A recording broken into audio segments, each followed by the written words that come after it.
niveau de l'information, au niveau du cerveau, de la perception, vous allez voir que toutes ces échelles ensemble, c'est pas facile pour le cerveau d'avoir une image du corps global. C'est-à-dire qu'on a l'impression que c'est plein de dimensions en fin de compte, des toutes petites dimensions, c'est des dimensions qui sont corporelles donc, que l'on connaît, et c'est aussi des dimensions plus larges qui vont dépasser le corps. Et donc, il y a des moments où il y aura des suspensions où une forme va un petit peu plus émerger. Et là, d'utiliser le jack à ce moment-là, ça peut être intéressant pour s'ancrer, pour le coup, ancrer. Alors, c'est dynamique, hein, c'est un ancrage qui n'est pas figé, mais comme ça, d'amener une vibration sonore dans les os, ça peut ça va ancrer euh, la structure, quelque chose de l'ordre de la structure. Donc on peut le prendre de différentes manières, hein. On peut le prendre, disons que de le prendre déjà là, je suis dans une spirale. Donc, pour commencer, par exemple, je peux commencer au niveau de la pronation et supination. Ça, c'est des spirales qui sont relativement abordables, enfin très accessibles, très abordables.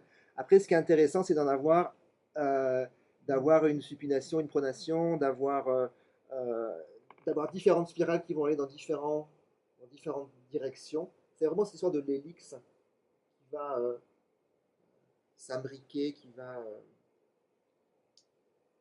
va pouvoir s'articuler autour de notre axe et autour des différents segments qu'on va pouvoir reconnaître.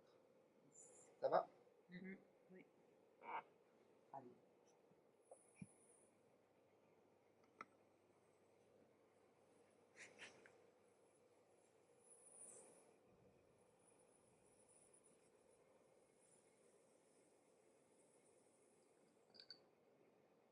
Et je vais aller chercher la spirale à un endroit, et quand je vois par exemple que ça ne va pas plus loin, je vais trouver une ouverture à un autre endroit.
Et je vais aller en attention ouverte. Voilà, d'avoir ces spirales quelque part, qui s'imbriquent les unes dans les autres